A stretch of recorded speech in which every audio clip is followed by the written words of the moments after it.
அப்படின்னு சொன்னீங்கன்னா, முகநூல்லையும் சமூக வலைதளங்களிலையும் பாத்தீங்கன்னா, நம்மளுடைய தொன்குடிகளில் ஒன்றான பறையர் குடிய வந்து நிறைய வரலாற்றெல்லாம் வந்து மாத்தி மாத்தி பேசுறாங்க.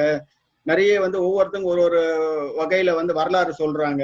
அதுல வந்து நிறைய பாத்தீங்கன்னா, ஒரு குடி இன்னொரு குடி, நான் தான் முதல்ல வந்தேன், நான் தான் பின்னாடி வந்தேன், நான் தான் வந்து திணைக்குடி, நீ திணைக்குடி இல்ல, இந்த மாதிரி நிறைய முரண்களும் சண்டை போட்டுக்கிட்டு திரியிறாங்க ஐயா.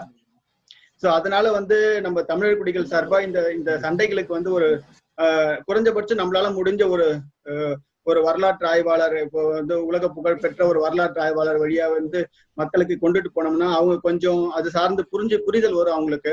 இந்த மாதிரியான ஒரு முரண்கள்லாம் ஏன் உருவாக்கப்படுது, அது பறையர் குடிகளோட உண்மையான வரலாறு என்ன, ஆதாரபூர்வமான வரலாறு என்ன அப்படின்ட்டு உங்க வாயால கொஞ்சம் தமிழர் குடிகளுக்கு சொன்னீங்கன்னா அது வந்து ரொம்ப உபயோகரமா இருக்குங்க ஐயா.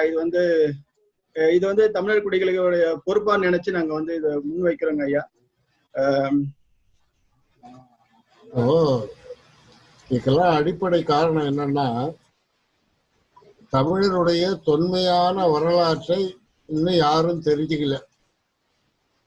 அதனால வந்து அந்த தொன்மையான வரலாறு மறைக்கப்பட்டதுனால தன்னுடைய சுய லாபத்திற்காக சிலர் இந்த மாதிரி சமூகத்துல உள்ள நுழைஞ்சி இந்த மாதிரியான குழப்பங்களை எல்லாம் உருவாக்கிட்டு இருக்காங்க. சரிங்க ஐயா. இதற்காகத்தான் வந்து தமிழருடைய தொன்மையான வரலாற்றை நாம வெளியில கொண்டுகிட்டு வரணும்னு நானும் 10 ஆண்டுகளா முயற்சி பண்ணிக்கிட்டு இருக்கேன். இப்போ நீங்க கேட்ட இந்த கேள்விக்கான விடையை என்னுடைய நூல்களையும் நான் பதிவு பண்ணியிருக்கேன். சரிங்க ஐயா. இந்த பறையர் சமூகத்தை பற்றி விடியலை நோக்கின்னு ஒரு நூல் கூட நான் எழுதியிருக்கிறேன். அந்த நூல் இன்னும் வெளியில வரல. சரிங்க. இப்ப என்னுடைய ஆய்வுகள் படி நாம ரொம்ப பல ஆயிரம் ஆண்டுகளுக்கு பின்னாடிதான் நாம போய் இந்த தமிழருடைய வரலாற்றை பார்க்கணும். அதாவது நம்முடைய இலக்கியங்களுடைய செய்திகள் படி நம்முடைய முன்னோர்கள் வந்து நிலப்பாகுபாடு 5 நிலங்களையும் அவர்கள் பிரித்து வைக்கின்றாங்க. இது குமரிக்கண்டத்திலேயே தமிழர்கள் வந்து அதை பிரிச்சு வச்சிருந்த ஒரு செய்தியை நாம இலக்கியங்கள்ல பார்க்கிறோம். இப்போ அறிவியலாளர் என்ன சொல்றாங்க, மாந்த இனம் மனித இனம் முதல்ல வந்து மலைப்பகுதிகளில் தான் தோன்றி வளர்ந்து அங்க ஒரு சமூகமா உருவெடுத்தாங்கன்னு ஆந்த்ரோபாலஜி சொல்லுது. இந்த கருத்துக்கு நம்முடைய தமிழ் இலக்கியங்கள் முரண்பட்டு நிக்கல. இப்ப நம்முடைய 5 நிலப்பகுதிகள்ல குறிஞ்சியைத்தான் நம்ம வந்து முதல்ல வச்சிருக்கோம். அடுத்து முல்லை, அப்புறம் மருதம், நெய்தல். பாலை என்பது தமிழ்நாட்டுல இல்ல, அது குமரிக்கண்டத்துல இருந்ததாக அகப்பொருள், இறையனார் அகப்பொருள் சொல்லுது. அங்க வந்து முன்பாலை நாடு பின்பாலை நாடுன்னு இருந்திருக்கு. அந்த மரபை காக்கின்ற வகையில தான் நம்ம தமிழகத்திலே இன்றைக்கு அந்த பாலை என்ற ஒரு பகுதி இருந்ததாக இலக்கியங்கள் அறிவிச்சிருக்காங்க. இப்போ குறிஞ்சி நிலத்தில் தோன்றிய மனித இனம் ஏறக்குறைய 10,000 ஆண்டுகள் அந்த குறிஞ்சி நிலத்துல தான் வாழ்ந்தது. அங்கு வேட்டையாடி உணவு உண்டு, சிறு சிறு வேளாண்மை பயிர்கள் எல்லாம் பயிரிட்டு, இப்படி வந்து அவர்கள் ஒரு காட்டு வாழ்க்கையத்தான் ரொம்ப நாள் அவங்க அந்த வாழ்ந்திருக்காங்க. அதனுடைய கால அளவெல்லாம் சொல்லணும்னா ஏறக்குறைய ஒரு 3-4 லட்சம் ஆண்டுகளுக்கு முன்பு என்று நம்ம ஒரு தோராயமா சொல்லலாம். அங்க வந்து குறிஞ்சி நிலத்துல இந்த மக்கள் வந்து மலையிலிருந்து கீழே இறங்குறாங்க. கீழே இருக்கிற பகுதி தான் முல்லைக்காடு. ஏன் அவர்கள் கீழே வந்தாங்க என்று பார்க்கிற பொழுது அங்க மக்கள் நெருக்கம் அதிகமா இருந்திருக்கலாம், இல்ல வாழ்க்கை சூழல் அவர்களுக்கு அங்க சரியில்லாம இருந்திருக்கலாம், இல்ல அவர்கள் அந்த சிறு சிறு வேளாண்மை செய்ததை நாம பெரும் அளவுல செய்யணும் என்று அவர்கள் கருதி இருக்கலாம். அதற்கு மேல அவர்கள் அந்த கால்நடைகளை வளர்ப்பதற்கான சூழல் இங்க இல்ல, நாம கீழே இறங்கி போகலாங்கிற காரணத்தினால வந்திருக்கலாம். அது என்ன என்பது நம்ம தெளிவா சொல்ல முடியாது. இருந்தாலும் இந்த காரணங்கள் எல்லாம் அவர்கள் குறிஞ்சியிலிருந்து முல்லைக்கு குடிபெயர்ந்ததற்கான காரணம். இப்ப முல்லை நில மக்கள்ல குறிஞ்சி நில மக்கள்ல ஒரு பகுதியினர் தான் முல்லையில குடியேறாங்க. இங்க அவர்கள் குடியேறும் போது அவர்களுக்கு மிக பரவலான புல்வெளிகளும் கால்நடைகளுக்கு தேவையான அனைத்து வாய்ப்பு வசதிகளும் அங்க இருக்கிறதுனால அவர்கள் அங்க நிரந்தரமா தங்கி கால்நடைகளை வளர்ப்பதற்கான முயற்சிகள்ல அவங்க ஈடுபடுறாங்க. இந்த முல்லை நில மக்கள் குறிஞ்சி நிலத்துல பயிரிடப்பட்ட சில தானியங்கள், அதாவது தவசங்களை கொஞ்சம் விரிவான அளவுல முல்லை நிலத்திலும் பயிரிடுறாங்க. இந்த மொச்சை போன்ற பயிர் வகைகளை அங்க பயிரிட்டு இருக்கதாக நம்முடைய சங்க இலக்கியங்கள் சொல்லுது. இந்த முல்லை நிலத்து மக்கள் இந்த வேளாண்மையோட கொஞ்சம் தொடர்பு கொண்டதுனால அவர்கள ஒரு பகுதி பிரிவினர் நாம முழு நேர வேளாண்மை செய்யலாம் என்ற கருத்துல இன்னும் அவர்கள் கீழே இறங்கி சமதரை உள்ள அந்த மருத நில பகுதிக்கு வராங்க. அந்த மருத நில பகுதியில தான் அவர்கள் வேளாண்மையை பெருமளவுல விரிவாக்குறாங்க. இப்போ குறிஞ்சி, முல்லை, மருதம் இந்த 3 நிலங்களும் வெவ்வேறாக இருந்தாலும் கூட இந்த 3 நிலக்குடிகளும் தமிழ் குடிகள் தான். அவரவர்களுடைய தொழில் சார்ந்து, அவர்களுடைய உணவு பழக்கம் சார்ந்து அந்தந்த நிலங்கள்ல அவங்க குடியேறாங்க. இப்போ மருத நிலத்துல முல்லை நிலத்தை விட குறிஞ்சி நிலத்தை விட ஒரு பாதுகாப்பான இடமா அது இருக்கு. ஏன்னா அந்த விலங்குகள் தொல்லையெல்லாம் மருத நிலத்துல மற்ற நிலங்கள்ல இருப்பது போல இல்லை. அதனால இது ஒரு பாதுகாப்பான இடம் என்ற வகையில அந்த வேளாண்மையை அவங்க விரிவுபடுத்துறாங்க. இப்படி வேளாண்மை மருத நிலத்துல விரிவாகுது. அப்படி விரிவாகும் போது என்ன ஆகுது, மக்கள் தொகை கூடுது. வேளாண்மைக்கு தேவையான சில துணை தொழில்கள் தேவைப்படுது. கலப்பை செய்கிறது, ஏறு செய்கிறது, மாட்டு வண்டி, வண்டிக்கு தேவையான அந்த பட்டையை போடுறது, இப்படி வேளாண்மை சார்ந்த துணை தொழில்கள் பெருகுது. அது தொடக்கத்துல ஒரு 4-5 தொழில்களா இருந்தது. பிறகு காலப்போக்கில் பார்த்தீங்கன்னா 30-40 தொழில்களுக்கு மேல விரியுது. இது எல்லாமே எங்கேருந்து, எதனுடைய அடிப்படையிலன்னா அந்த வேளாண்மை தொழிலை அடிப்படையாக வைத்துதான் அப்படி விரிவடைந்து இந்த வேளாண்மை அவர்கள் அந்த தொழிலை அவர்கள் மேற்கொள்ளும் போது என்ன நடக்குது, ஒரு கட்டத்துல பாத்தீங்கன்னா அவர்களுடைய தேவைக்கு விஞ்சிய தவசங்கள் விளையுது. இந்த தானியங்களை, தவசங்களை என்ன செய்கிறது என்று அவர்களுக்கு தெரியல. அந்த நேரத்துலதான் பார்த்தீங்கன்னா அந்த வேளாண் குடிகளிலேயே ஒரு பிரிவு இதெல்லாம் வண்டியில ஏத்திக்கிட்டு முல்லை நிலத்திற்கும் குறிஞ்சி நிலத்திற்கும் கொண்டுகிட்டு போய் விற்கிறாங்க. இப்படி ஒரு வணிகம் தொடங்குது. இந்த வேளாண் மக்கள்லயே ஒரு பிரிவினர் என்ன ஆகுறாங்க, வணிகர்களா மாறுறாங்க.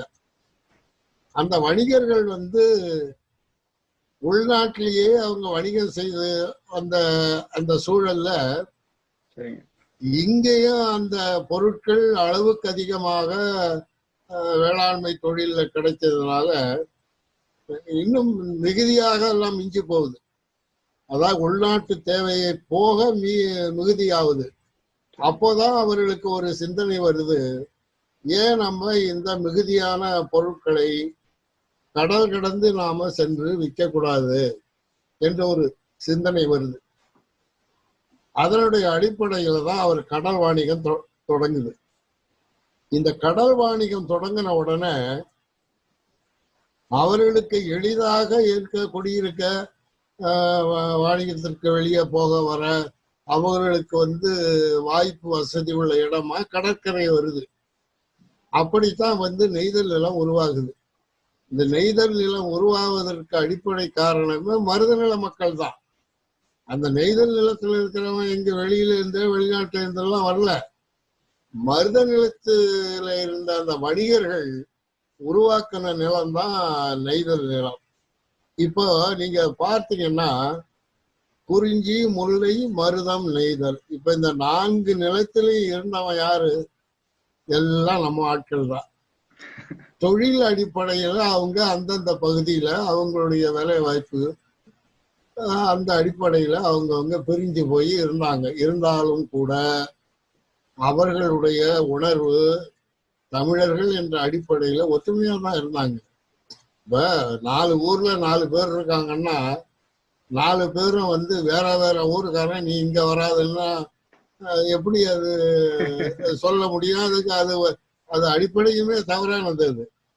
ஆகவே அந்த 4 நிலங்கள்ல இருந்தவர்கள் ஒருவருக்கொருவர் உதவி செய்து அந்த பண்டமாற்று முறையிலையும் மற்ற முறைகள்லயும் அவங்க வாழ்ந்து வர்ற காலத்துல இப்ப குறிஞ்சியில மக்களுடைய தொகை ரொம்ப அருக ஆரம்பிச்சது. அதற்கு பிறகு முல்லையிலையும் அருக ஆரம்பிச்சது. இப்ப அவர்கள் முல்லை நிலத்துல வாழ்ந்தவர்கள் என்ன பண்ணாங்க, அந்த காடுகளை எல்லாம் அழித்து மருநிலத்துக்காரர்கள் போல அவர்களே பயிரிட தொடங்கினாங்க. இது முல்லை நில மக்களுடைய அடுத்த கட்ட ஒரு முன்னேற்றம் இது. இப்ப நம்ம மருத நிலத்திற்கு வந்தோம்னா இந்த வேளாண்மை சார்ந்து ஏறக்குறைய சங்க இலக்கியங்கள்லயே பாத்தீங்கன்னா ஒரு 45 தொழில்களுக்கு மேல சங்க காலத்துல இருந்ததாக குறிப்புகள் இருக்கு. இந்த 40-45 தொழில்களையும் செய்தவர்கள் யாருன்னா எல்லாம் அந்த மருத நிலத்துல வேளாண்மை செய்தவர்கள் தான். அதுல வழி வழியா தந்தை, மகன், பாட்டன் இந்த அளவுல செய்யப்பட்ட தச்சு தொழில், கொள்ளு தொழில், வணிக தொழில் இதெல்லாம் அப்படியே மரபு வழியில அப்படியே பாட்டன், அப்பா, மகன் இப்படி அவர்கள் செய்து வந்தாங்க.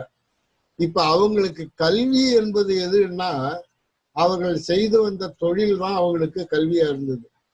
அது மட்டும் இல்ல, அந்த தொழில்ல அவங்க நுணுக்கத்தையும் நுட்பத்தையும் காலப்போக்கில் அவங்க வளர்த்துக்கிட்டாங்க. இந்த 45 தொழில்கள் இருந்தது பாத்தீங்கன்னா கிபி 1000 ஆண்டுல அந்த இடைக்கால சோழர்கள் ஆட்சியில வலங்கை இடங்கை என்ற 2 பிரிவு உருவாகுது. அந்த ஒரு பிரிவிலையும் 96 தொழில் முனைவர், அதாவது சாதிகளை பற்றி அவங்க குறிப்பிடுறாங்க. வலங்கையில 96, இடங்கையில 96. ஒரு 1000 ஆண்டுகள்ல எத்தனை சாதிகள் உருவாயிருக்கு பாருங்க. இப்போ சங்க காலத்துல எல்லாமே உடல் உழைப்பை நம்பி வாழ்ந்தவர்கள், உடல் உழைப்புக்கு தயாரா இருந்தவங்க, அவங்க அதை பற்றி அதை கவலைப்படாதவங்க, உழைத்து உண்பவர்கள். அந்த நிலையில கல்வி என்ற ஒரு நிலை அங்கு சங்க காலத்துல தோன்றுது. ஏறக்குறைய இந்த கல்வியை மக்களிடையே கொண்டுகிட்டு போறதுக்கான முயற்சிகள் எல்லாமே எடுக்கிறாங்க. இப்போ இந்த தொழில் செய்கிறவர்கள் இந்த கல்வியை அவர்கள் பெரும்பாலும் விரும்பல. ஏன்னா அவங்க தொழிலை தொடர்ந்து செய்வதற்கு தான் அவங்க விரும்புறாங்களே தவிர கல்வி என்று போய் அதற்கு ஒரு 10 ஆண்டுகள் 15 ஆண்டுகள் அதுல படிப்பதற்கான சூழ்நிலையை அவங்க உருவாக்கி கொள்ளல.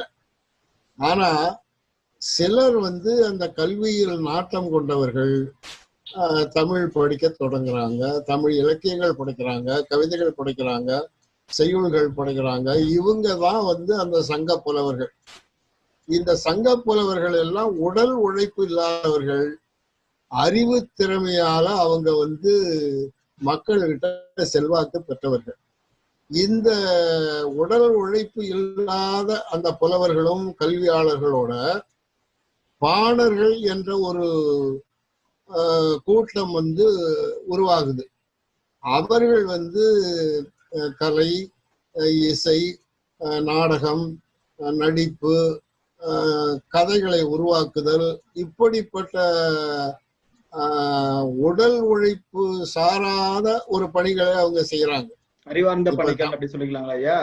இப்ப தமிழகத்தை பொறுத்த வரையில அந்த உடல் உழைப்பு இல்லாமல் அறிவு சார்ந்து, தொழில், கலை சார்ந்து, தமிழ் மரபு சார்ந்து, நம்முடைய பழைய தமிழ் மரபினுடைய வரலாற்றை எல்லாம் இந்த பாணர்கள் தான் மக்களுக்கு சொல்றாங்க. பாடல்கள் வாயிலா சொல்றாங்க, நாடகங்கள் வாயிலா சொல்றாங்க. இப்படி வந்து உடல் உழைப்பு இல்லாத ஒரு அறிவு கூட்டம் வந்து சங்க காலத்துல உருவாகுது. காலகட்டம் எந்த காலகட்டம் ஐயா அது? அதான் ஏறக்குறைய கிறிஸ்து பிறப்பு ஆண்டுகளுக்கு முற்பட்ட காலங்கள்ல. சரிங்க. இப்படி வந்து ஒரு கூட்டம் உருவாகுது. இந்த அறிவு சார்ந்த அந்த புலவர் கூட்டம், அந்த இலக்கிய சார்ந்த கூட்டம், அதோட வானியல், கணக்கியல், அறிவியல் என்று சொல்லக்கூடிய கணியர்கள் என்று சொல்லக்கூடிய அந்த ஒரு கூட்டம், அந்த கணியர்கள் என்ற ஒரு பிரிவு தான் வள்ளுவர் என்று சொல்லுறது. ஆக இந்த மாதிரியான அறிவு சார்ந்த கூட்டம் தான் ஆரியர்களுடைய பிராமணர்களுடைய வருகைக்கு பிறகு பறையர்கள் என்று சொல்லப்பட்டார்கள், தாழ்த்தப்பட்டவர்களாக அறிவிக்கப்பட்டார்கள். இதுல பறையர் என்ற சொல்லுல நீங்க இடையனம் போட்டீங்கன்னா, அந்த ரா இடையன ரா போட்டீங்கன்னா அவர்கள் பேசுபவர்கள் என்ற பொருள் வரும். ஸ்பீக்கர்ஸ். பறை என்பதற்கு பேசு என்று தமிழ்ல பொருள். பேசுன்னா அவங்க யாருகிட்ட பேசுறாங்க?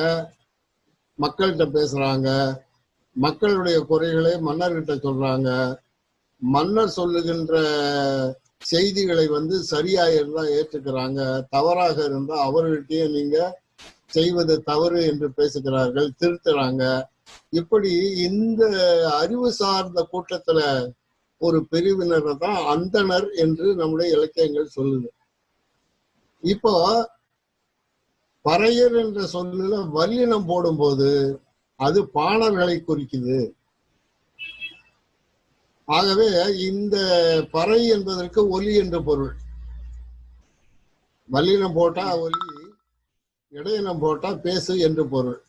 ஆக இந்த மாதிரி வந்து ஒரு அறிவு சார்ந்த கூட்டம் தமிழகத்திலே வந்து உருவாகி தமிழருடைய இன்றைக்கு அவர்கள்லாம் இல்லை என்று சொன்னால் தொல்காப்பியத்திலிருந்து, சங்க இலக்கியங்கள்ல இருந்து, பிற்கால இலக்கியங்கள்ல இருந்து எதுவுமே தமிழுக்கு கிடைச்சிருக்காது.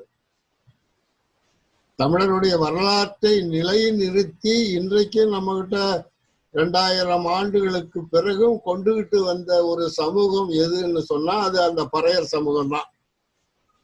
இவ்வளவு பெருமைகள் அந்த சமூகத்துக்கு உண்டு. இதுல என்ன ஒரு பெரிய சிக்கல் அப்படின்னா, இவர்கள் தான் தொடக்கத்துல வந்து ஆரியர்களை கடுமையாக எதிர்த்தவர்கள். ஏன்னா இவர்களுடைய அறிவை மழுங்கடித்து, இவர்களுடைய கல்வியை திருடி கொண்டு அவர்கள் தங்களை வந்து ஒரு அறிவாளிகளாக காட்டிக் கொள்ளுகின்ற ஒரு சூழ்நிலை உருவாகும் போது இவர்கள் தமிழை ஆரியப்படுத்துகிறார்கள் என்ற நோக்கத்துல கடுமையாக இவர்கள் தான் பாணர்களும் புலவர்களும் தான் அவங்கள எதிர்க்கிறாங்க. இந்த செய்தியெல்லாம் வரலாற்றுல மறைக்கப்பட்டிருக்கு. ஒரு உண்மையை தெரிஞ்சுக்கணும். அதாவது இன்றைக்கு தமிழகத்துல பார்த்தீங்கன்னா பார்க்க கூடாதவன் என்ற ஒரு பிரிவு இருக்கு. அதாவது தாழ்த்தப்பட்டவர்களே தொடக்கூடாதவர்கள் என்ற ஒரு பிரிவு இருக்கு. பார்க்க கூடாதவர்கள் என்ற ஒரு பிரிவு இருக்கு. அவர்கள் பகல் நேரத்துல வெளியெல்லாம் வரக்கூடாது. இது இல்லாம எவன் ஆண்டா நமக்கு என்ன, ராமன் ஆண்டா என்ன, ராவணன் ஆண்டா என்ன என்று இங்கேயும் படாம அங்கேயும் படாம இருக்கிற ஒரு சமூகம் பிராமணர்களுடைய அவ்வளவு கடுமையான எதிர்ப்புக்கு உள்ளாக்கப்படல. பிராமணர்களை ஆதரித்த ஒரு சில சமூகங்கள் தமிழ்நாட்டுல உயர்ந்த சாதியாக அறிவிக்கப்பட்டது. இந்த பட்டம் படாதமா இருந்தாங்க பாருங்க, ஆதரிக்காகவும் எதிர்க்காகவும் சரி அவங்க குழப்பை பார்த்துக்கிட்டு இருந்தவங்க தான் இன்றைக்கு பிற்படுத்தப்பட்ட மக்கள் என்று அறியப்படுகிறார்கள். பிராமணர்களை கடுமையா எதிர்த்தான் பாருங்க, அவனை தான் பறையன்னு சொன்னான், பஞ்சமன்னு சொன்னான். ஏன்னா இவர்களை நாம நாட்டுல நடமாட விட்டோம் என்று சொன்னால் நம்முடைய செல்வாக்கு மக்களிடத்துல எடுபடாது. ஆகவே இந்த சமூகத்தை அடக்கி ஒடுக்கி இந்த தீட்டு தொடக்கூடாதவர்கள், பார்க்க கூடாதவர்கள், பஞ்சமர்கள், அதாவது எல்லாருக்கும் சாதி உண்டு. அவர்களுடைய ஆரியர்களுடைய விதிப்படி இந்த பஞ்சமர் என்பவருக்கு சாதியும் கிடையாது, கடவுளும் கிடையாது, அவர்களுக்கு கோயிலும் கிடையாது. இப்ப இதெல்லாம் கிபி 1000 ஆண்டுகள்ல இடைக்கால சோழர்களுடைய ஆட்சியில பார்த்தீங்கன்னா கல்வெட்டுகள்ல ஆக இந்த பறையர் சமூகம் என்பது அறிவார்ந்த ஒரு சமூகம், ஒரு இன்டலெக்சுவல் சொசைட்டி. இன்றைக்கும் பார்த்தீங்கன்னா அந்த சமூகத்திலிருந்து அந்த மரபு வழியில வர்றவங்க மிகப்பெரிய உலக சாதனையாளர்களா இருக்காங்க. அதுக்கு ஒரே ஒரு எடுத்துக்காட்டு சொல்லணும்னா நம்முடைய இளையராஜா மிகப்பெரிய சாதனையாளர்.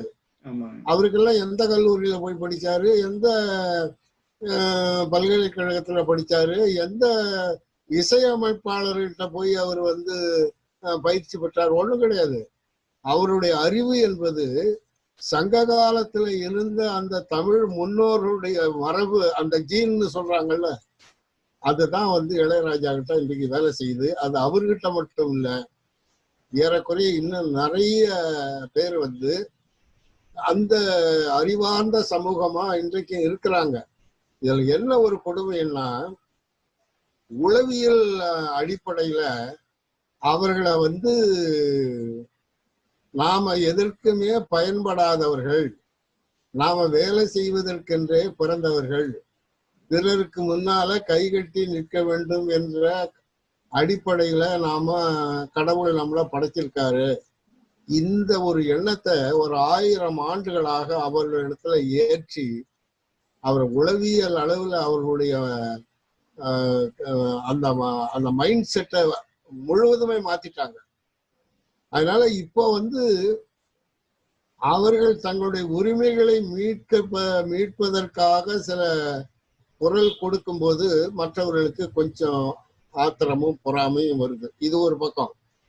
இப்போ நான் சங்க காலத்துல சொன்ன அந்த வேளாண் மக்கள் இருக்காங்க பாருங்க, அதாவது அந்த 45-50 தொழில்களுக்கும் போகாம முழு நேர வேலையாக அந்த வேளாண்மை தொழில் செய்து வந்தவர்கள் தான் இன்றைக்கு பள்ளர்கள் என்று சொல்லப்படுகிற இனம். அது ஒரு வேளாண்குடி. அந்த வேளாண்குடி தான் மருத நிலத்தினுடைய முதல் குடி. இந்த முதல் குடியிலிருந்து தான் இன்றைக்கு தமிழகத்துல அறியப்படுகின்ற தச்சரு, கொல்லரு, இன்னும் அந்த டெக்னீஷியன்ஸ் யார் யார் இருக்காங்க, நெசவாளர்கள், இவங்க புலவர்கள், பாணர்கள் எல்லாம் அந்த வேளாண்மை சமூகத்தில இருந்து தனித்தனியா பிரிகிறவங்க. அப்போ அவர்களுக்கு வேளாண் குடிகள் தான் பேரை தவிர எந்த சாதி பேரும் கிடையாது. இந்த சாதிகள் எல்லாம் பிரிஞ்சு போன உடனே, பிரிக்கப்பட்ட உடனே அந்த வேளாண்மையிலுமே மட்டுமே தொழிலாக செய்து வந்தவங்க தான் பின்னாடி பள்ளர்கள் என்றும் மல்லர்கள் என்றும் அவங்க சொல்லப்பட்டாங்க. இதுல என்ன ஒரு பெரிய அட்வான்டேஜ், அதாவது அவங்களுக்கு எப்படி கிடைச்சது அப்படின்னா, ஏறக்குறைய அந்த பல்லர் மரபுல வந்தவர்கள் தான் பாண்டிய மன்னர்கள். இதற்கான சான்றுகள்லாம் நிறைய இருக்கு. அதை என்னுடைய நூல்கள்ல கூட நான் அதை விரிவா எழுதியிருக்கிறேன். அதுல பல்லர்கள் என்றும் அவர்களை பற்றி சொல்லப்பட்டிருக்கு, மல்லர்கள் என்றும் சொல்லப்பட்டிருக்கு. இந்த பல்லர்கள் என்பது வேளாண்மை மக்கள். அந்த வேளாண் மக்களே சண்டைக்கு போகும்போது மல்லர்கள் என்று சொல்லப்பட்டிருக்காங்க.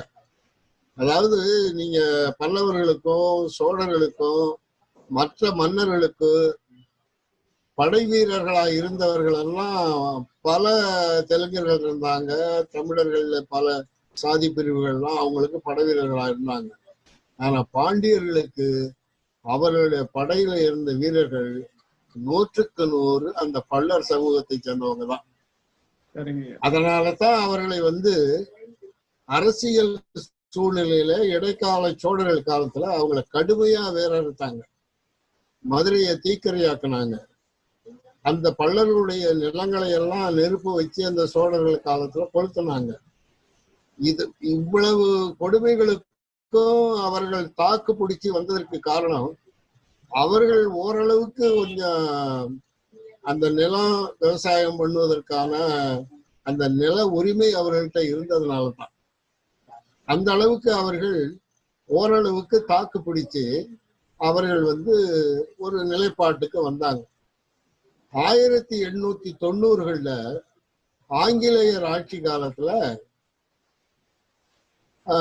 இந்த தமிழ்நாட்டில் உள்ள சாதிகள்ல எல்லாம் இந்த பிராமணர்களுடைய தூண்டுதல்ல பண்ணதுதான். இதுல உயர்ந்த சாதி யாரு, பிற்பட்ட சாதிகள் யாரு, தாழ்த்தப்பட்ட சாதிகள் யாரு அப்படின்லாம் ஒரு கிளாசிபிகேஷன் பண்றாங்க ஆங்கிலேயர்கள் காலத்துல. அப்போ தாழ்த்தப்பட்டவர்கள் என்ற பிரிவுல பல்லர்கள், நாடார்கள், பறையர்கள், இருளர்கள். இருளர் அந்த மலை பழங்குடியினர் இதுல போயிடுவாங்க. இந்த பெரும்பான்மையான தமிழகத்தினுடைய சாதிகள்ல நாடார்கள், பல்லர்கள், பறையர்கள், வன்னியர்கள், இந்த 4 பேரையும் தாழ்த்தப்பட்டவர்கள் பட்டியலில் அவன் வெள்ளைக்காரன் சேர்த்துட்டான். இந்த சமயத்துல வட மாவட்டங்கள்ல வன்னியர்களுடைய செல்வாக்கு கொஞ்சம் அதிகமா இருந்ததுனால அதனுடைய சில தலைவர்கள் போய் அந்த துறைகிட்ட, கவர்னர்கிட்ட, நாங்கள்லாம் ஆண்ட பரம்பரை, எங்களை போய் தாழ்த்தப்பட்டவர்கள்னு எழுதி வச்சிருக்கீங்களையான்னு போய் சண்டைக்கு போனாங்க. உடனே அவன் என்ன பண்ணான், சரி நீங்க போங்க, உங்களை நாங்க நீக்கி விட்டோம்ட்டான். அதே மாதிரி நாடார்களும் போய் முறையிட்டாங்க. அதனால நாடார்களும் அந்த தாழ்த்தப்பட்டவர்கள் இதுல இருந்து நீக்கப்பட்டாங்க வெள்ளக்காரங்காலத்துல. இந்த பறையர்களுக்கும் பல்லர்களுக்கும் போய் சொல்லி ஒரு ரெப்ரசன்ட் பண்றதுக்கு ஆள் இல்லாம போச்சு. இப்ப வன்னியர்களும் நாடார்களும் சொல்லாம இருந்திருந்தாங்கன்னா இவங்களையும் தாழ்த்தப்பட்டவர்கள் தான் அவன் சொல்லியிருப்பான். ஆகவே தாழ்த்தப்பட்டவர்கள் என்பது அரசாங்கம் வெளியிட்ட ஒரு அறிக்கையில வந்தது. இன்றைக்கு பல்லர்கள் என்ன சொல்றாங்க, நாங்க தாழ்த்தப்பட்டவர்கள, அந்த நேரம் எங்களால முறையிடுவதற்கான ஆட்கள் எங்கள்கிட்ட இல்லை, அதனால நாங்கள்லாம் வேளாண்குடி மக்கள், எங்களை அந்த பட்டியல்ல இருந்து நீக்கணும்னு இன்னைக்கு போராடிட்டு இருக்காங்க. இப்போ சுருக்கமா சொல்லணும்னா இந்த பறையர் சமூகமும் பல்லர் சமூகமும் வேளாண் குடியை சேர்ந்தவர்கள் தான். அவர்கள் உடல் உழைப்பால மக்களுக்கு பணியாற்றினவங்க. இவங்க அறிவுத்திறமை கொண்டு மக்களுக்கு கல்வி மற்ற இலக்கியங்களை படைத்து பணியாற்றினவங்க. ஆகவே இந்த ரெண்டுமே உழவுக்கும் தொழிலுக்கும் வந்தனை செய்வோம்னு பாடின மாதிரி இந்த பறையர் சமூகத்தினுடைய பணியும் தமிழகத்துக்கு தேவைப்பட்டது, பல்லர் சமூகத்தினுடைய பணியும் தேவைப்பட்டது. இப்ப இவங்க எங்க முரண்படுறாங்க அப்படின்னு சொன்னா, இந்த வெள்ளக்காரன் காலத்திற்கு பிறகுதான் இந்த முரண்பாடு அதிகமாகுது. இதுல யார் பெரிய சாதி யார் சின்ன சாதின்லாம் ஒண்ணும் கிடையாது, ரெண்டும் தமிழ் சாதி தான். இதுல எல்லா ஒரு பெரிய கொடுமைன்னு கேட்டீங்கன்னா, தமிழ் சாதி ஆகிய இந்த தாழ்த்தப்பட்ட பறையர்களை இந்த திராவிட கட்சி ஆட்சியில வந்து இவங்க ஆதி திராவிடர் என்று அவங்கள கெசட்ல அறிவிக்கிறாங்க. என்ன இன்னொரு பெரிய சிக்கல் கேட்டீங்கன்னா, இந்த வடக்க தெலுங்கர்கள் இங்கு வந்து இந்த செருப்பு தைக்கிற தொழில், உரை தைக்கிறது, தோல் தொழில் இதெல்லாம் செய்து வந்த அந்த அந்த சமூகம் ஒன்றைக்கு இன்றைக்கு தமிழகத்துல இருக்கு. அந்த சமூகத்தை வந்து ஆதி தமிழர் அப்படின்னு கெசட்ல அறிவிக்கிறாங்க. அதாவது தமிழர்களை வந்து திராவிடர்னு சொல்றாங்க, தெலுங்கர்களை வந்து தமிழர்னு சொல்றாங்க. இதெல்லாம் வந்து இந்த திராவிட கட்சி ஆட்சியில நடந்த பெரிய குழப்பங்கள். அதோட இந்த பறையர்களுக்கும் பல்லர்களுக்குமான அந்த முரண்பாடுகளை அண்மை காலத்துல வந்து இந்த இரண்டு சமூகங்களுக்கும் தொடர்பில்லாத சிலர் இத வந்து பெரிதுபடுத்தி இப்ப கொளிர் காஞ்சிக்கிட்டு இருக்காங்க. இது வந்து நான் பல்லர் சமூகம் நான் தான் பெரியவர், பறையர் சமூகம் நான் தான் பெரியவர் அப்படின்னு சொல்றதுல பொருளே கிடையாது. அவர்கள் ரெண்டுமே தம சமூகத்தினுடைய தமிழ் சமூகத்தினுடைய இரண்டு கண்கள் மாதிரி. ஆகவே வந்து இவர்களுக்குள்ள ஒரு முரண்பாடு வருவது என்பது தமிழனுடைய ஆட்சியை எங்க இருந்தோ வந்து யாரோ ஒருவன் கையில தூக்கி கொடுக்கிற அளவுக்கு அது கொண்டு போய் நிறுத்திடும். இதுல படித்தவர்களுக்கும் இந்த மாதிரி ஒரு சாதி பற்றுதல் இருப்பது வந்து மிகவும் வன்மையாக கண்டிக்கத்தக்கது. தமிழர்களை பொறுத்தவரையில தமிழன் என்ற ஒரு உணர்வுல தான் ஒன்று கொள்ளுமே தவிர தமிழனுக்கு சாதியே கிடையாது. இது வந்து பிராமணர்கள் ஆரியர்களால் அவர்களுடைய வாழ்க்கை நலனுக்காக உருவாக்கப்பட்ட ஒரு செயற்கையான வஞ்சகமான சூது நிறைந்த ஒரு திட்டம்.